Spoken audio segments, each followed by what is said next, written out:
welcome to the Art of Being Human. As I said last segment, we're going to go into the middle adulthood period. There's a lot that happens here. And it's very important that you understand it, because you're going to find yourself faced with things that you didn't think you would ever be faced with. You're going to find yourself experiencing emotions that you never expected to experience. And it can be either a wonderful period or it can be a dreadful period, depending upon where you are in your development. So the middle adult period goes, let's say, from age 35 to 50. That's quite a period. That's quite a span, because there's a lot of things that happen. You can continue from where you are and just continue to go and continue with your career. If you're happy with it, then you can just kind of go through those years without a problem. But a lot of people get into something that's called the midlife crisis, and I really want to get into it. It usually starts at around the 50s, or it can start even as early as 35, which would be early. Now, the midlife crisis occurs basically in people who are not satisfied with their lives, and during this period, your body is slowing down. Women are getting into menopause, and I want to mention this, that I consider menopause and the midlife crisis to be two separate things, but a lot of times they occur together, and one will aggravate the other. But one is not necessarily caused by the other, at least in my opinion. So you're going to get an earful of what I really think is going on here. The midlife crisis, you are about halfway through your life, in your 50s. Supposing you live to be 100, most people don't, but some do. Then age 50 would be halfway through your life. So in your age 50s, you start to reevaluate your life. And you're thinking, and you're doing this, some of it subconsciously, but you're thinking, have I achieved the goals that I wanted to achieve? Am I happy with what I'm doing? Do I want to continue to do what I'm doing? Or do I want to do something that I've wanted to do for a long time, but I never had a chance to do it? You know, I was raising kids, I had a career, there's a lot going on, I had financial responsibilities, I still do, but I'm tired of my life. I'm tired of constantly going to the meetings and doing what I have to do just to maintain myself. I want something different. I want a different kind of life for the last half of my life than I've had in the first half of my life. And so what you get is a lot of midlife career changes. And when you have the midlife career changes, I've known, for example, one doctor that I knew, he quit medicine entirely and he became a farmer. I've always wanted to raise animals. I've always wanted to be a farmer. But of course he decided for medicine, and he was a good doctor. There wasn't any problem. And so he decided, I'm just going to quit this life and I'm going to do something different. If you have, and I want to repeat this, and you've heard me say it before, but it bears repeating, if you have solved the problems in the various ages and the challenges and the various stages of development that you've gone through, then going through the midlife won't be a real problem to you. If you want to make a change, you make a change, you prepare for it. But if you haven't solved the problems that have come up in the various stages of development that you've gone through, then it can be a horrendous period of time. You can have all kinds of depression, you can have all kinds of anxiety, you can think, I don't want to go to work, why am I going to work, I feel like I'm having a nervous breakdown, I'm sick of this. It's all kinds of problems that I have to handle, traffic every day, people who are complaining every day, you know, people who are service reps, they get it all the time. Anyone who's feeling bad about something takes it out on them. No one appreciates me, and you go all through all of this stuff, and it becomes a real mental condition. You're really down. You're down on yourself. You're down on other people. Why did I ever go into this? Now, some of this can be physiologically based. I worked with a pastor once who was just so depressed, I got to leave the ministry. I can't stand it. I don't want to do this anymore. Why did I ever choose this profession? I would have been better doing something else, and on and on and on and on. And then he said something to me, and it just triggered my mind into something else. He says, boy, I'm craving water all the time. I get up at night and I drink water. I said, wait a minute. You're drinking water all the time? You're thirsty all the time? Yeah, it's part of what's going on with me. I says, you're going to the doctor today, and you're going to have him check for diabetes. Diabetes can make you depressed. I said, I'm not diagnosing you. I'm not a doctor. I don't have the right to diagnose you, but you have been mentioning symptoms of it, and it needs to be checked out. He went to the doctor, and sure enough, he was very, very seriously diabetic. He didn't know it. Who would know it? I mean, you can be diabetic for quite a while and not even know it. The average person can be diabetic from 5 to 7 years without even having a clue. They don't always feel right, but it must be just me. I'm just overtired. I'm working too hard. And they don't make the connections. So he got straightened out. Started taking insulin immediately because he was a serious diabetic. I saw him 2 weeks later. I feel terrific. I'm so glad I went into this profession. My depression's gone. I feel wonderful. I'm so glad I chose what I'm doing. And this is an actual case that I'm talking about, but I'm not giving you any information about the person so that I'm not violating anything. It could happen to 1 million people.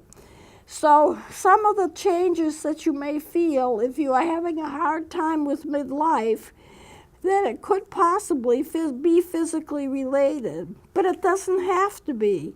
You could be challenging yourself. I've just had so many years of fighting the traffic and going to the meetings and doing the presentations and traveling for my company. I'm just plain sick of it.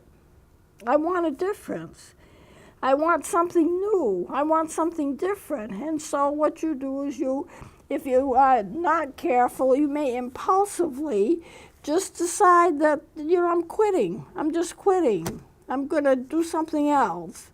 Now, if you have enough money to back yourself up as you make the change, and if you have enough education to make the change, then you may feel a lot better, because what you're doing is you're giving yourself a chance to experience parts of life that you've been curious about and you've wanted to experience, but you've never had the chance to do it because you were all so tied up with the rat race of life, if I can describe it that way.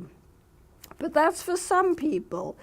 That may not be for all people. Other people do fine. You start thinking about the things. If you want to make a change, you start thinking about the things that you want to do that you never had a chance to do, and you make the change to do those things. I know someone who's a teacher, but his real great interest is art. He wants to be the kind of person that lounges around and gets ideas about art, and he does this one magnificent painting a year, sells it for a lot of money, and then is able to live off that money until the next idea comes, maybe in another year or two. But that's not being practical. If you need to make a change, you need to prepare for that change. I had one of my doctors say, I'm moving south. It's not that I don't like practicing. I love practicing, but I know that when I finish my practice, I want to move south and retire. So I think it would be a good idea if I move south now and start a practice and spend my last few years of practice in the south, where I'm going to be retired to anyway, and I'll already be there. So he had thought about this, and he decided to make that change, and he left. As a result of that, I have another cardiologist. But he made the change that was based upon a reasonable thought. I want to be in the south. I don't like the cold weather. I don't like the winter anymore. I want to get out of here and live in the south. I'll take my practice with me. I'll just establish a new practice. And by the way, if you're establishing a practice or a new business, you have to be able to support yourself for about 5 years, because it takes that long to get a business established. You either have to have a job where you can support yourself, or have enough money in the bank to support yourself if you want to spend all your time establishing a new business or a new practice. It usually takes about that long, as a general rule. Now, women have an added thing that's going on. They are going through menopause at this age. Menopause can start in the 50s. Some people start a lot earlier. Some people start hormonal changes in their 20s. Some women have to have surgery and have their ovaries removed in their 20s, so they started much, much younger than what the average is. Now, the difference is this. Men can go through menopause too. But men go through it in a different way than women do because their hormonal changes occur very, very slowly over a long period of time. Their bodies have a chance to adjust to the hormonal changes that they have. They can adjust to them fairly easily and not have a whole lot of symptoms. The faster you change hormonally, the faster your estrogen drops, if you're a female, the worse your symptoms are going to be. Or if you have surgery, the worse your symptoms are going to be because you may end up with no estrogen in your system other than what other organs other than the ovaries give you. The ovaries are your main sources of estrogen and progesterone, which are the main sex hormones of the human female. There are other organs that produce a little, but they don't produce like the ovaries do. So if the ovaries are removed or if the ovaries cannot produce and the drop is significant and fairly quick, then you're going to have a lot of symptoms to deal with, and it's going to be hard to manage it. Unfortunately, it comes at about the same time as the midlife crisis. So you're thinking about making a change. I've been teaching all these years. I want to get out of it. I want to do something else. I want to be a nurse or whatever. And suddenly these symptoms hit you. How are you going to know that these symptoms are related to the midlife crisis or if they're purely physical? Well, of course, if you're in menopause, you should probably be checked. They can check and see what your hormonal level is. But it's a hard thing for a person to figure out. I feel awful. And what if I want to make the change because I have menopause symptoms and I don't really want to make the change, but my symptoms are so severe that I don't want to continue to what I'm doing. I think I might be better off with less symptoms if I do something else. It totally can get mixed up with each other, but I still maintain, and it's just my own thought processes, that the two are separate. But because they occur at about the same time, they can get mixed up with each other. And so I've counseled a lot of women who've had a lot of problems in their lives, and something will trigger. So they'll say something about their cycles, or something will trigger, like the man who had the diabetes, who was the pastor. Something that they say. You have to keep your ears open when you're a counselor, and you have to have a lot of knowledge, because people will say things and they don't think it means much. But all of a sudden, if you're a counselor and you're trained well, you can get a whole scenario of things going on. And I said to one woman, when she was having depression, she didn't know what she wanted to do, and she wanted to stop her profession, etc., etc. I asked her about what her cycle was like, and she described some things, and I said, you want to get that checked, because that might be part of your problem. Well, she'd gone to the doctor once, and he said, no, you're too young, you don't have to worry about that at all. He didn't even check her. So I told her, go back to the doctor and tell him, I want you checked, because there's something going on here, and I don't like the sound of it. So she did, and it turns out she had a serious condition, and when she was treated, she felt much better. You see, I am a believer in the fact that if you have something wrong with you physically, it can affect you emotionally. If you're not tuned into it, you just think it's a part of life. Oh yeah, I got this pain, it's probably just arthritis. Well, maybe it's something else. Maybe it's not arthritis. And so you have to know, you have to be willing to send a person to a doctor and say, these are the symptoms. Can you check and make sure that nothing physical is going on? Now, I'm not a doctor, I can't do that, but their doctors can. And oftentimes we find that something physically is going on that hurts them emotionally. Now, in the menopause, it's natural to have a lot of really, really unusual symptoms, really bad symptoms. Some people go through the menopause and it's like nothing. They just kind of slide through it. But other people have drastic hormonal changes, and it causes them to change emotionally. They become very upset. They become depressed. They become nervous, and all kinds of things happen. I have some here, if I can find it, a list of symptoms that you can get if you are menopausal. I'm kind of looking for it just in case I have it with me, and I should.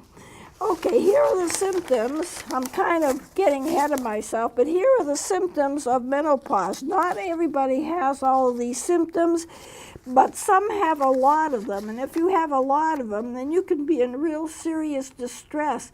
And you really need to be treated for it, because I think in this day and age you should not have to go through all of this. But here are the symptoms.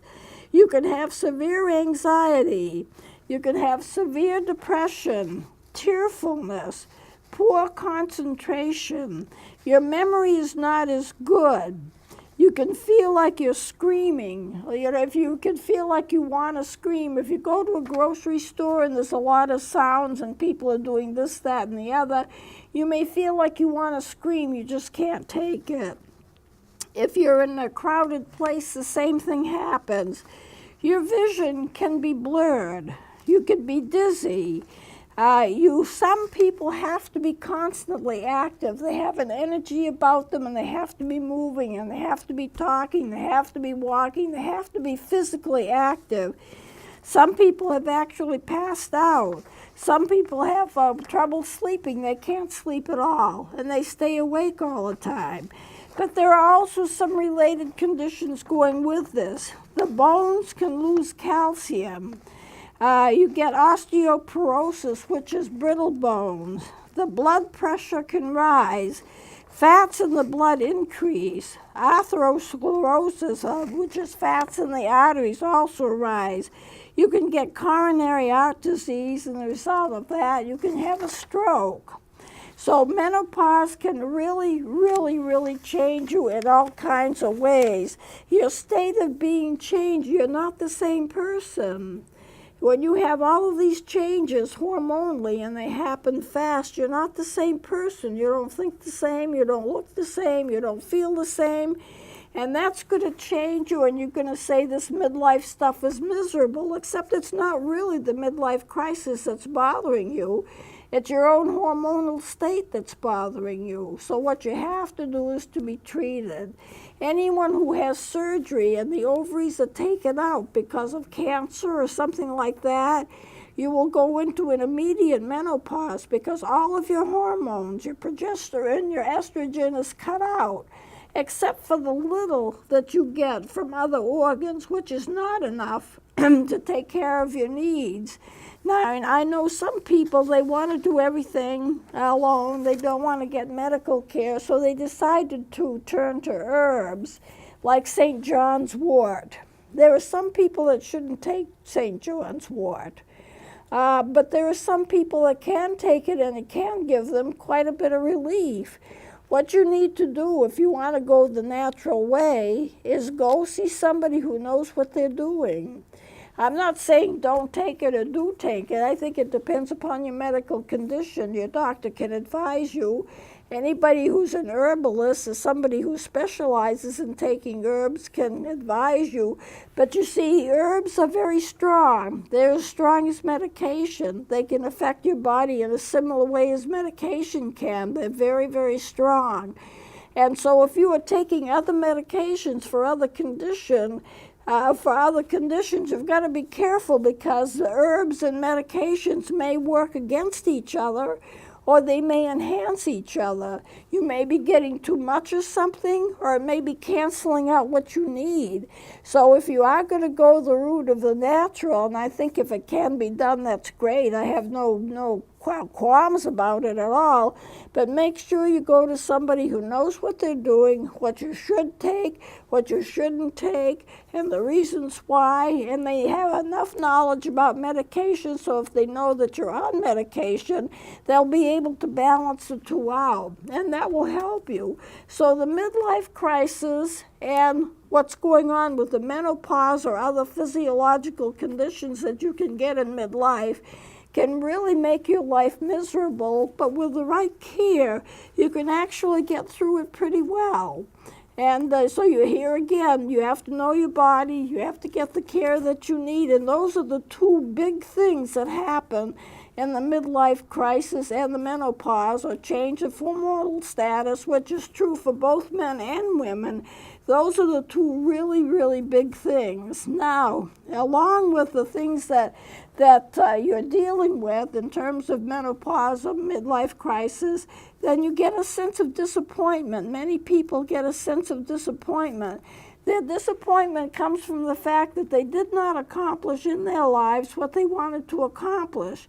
I may get into this more next time, because after we pass this midlife stage that we're in, then we're going into elderly.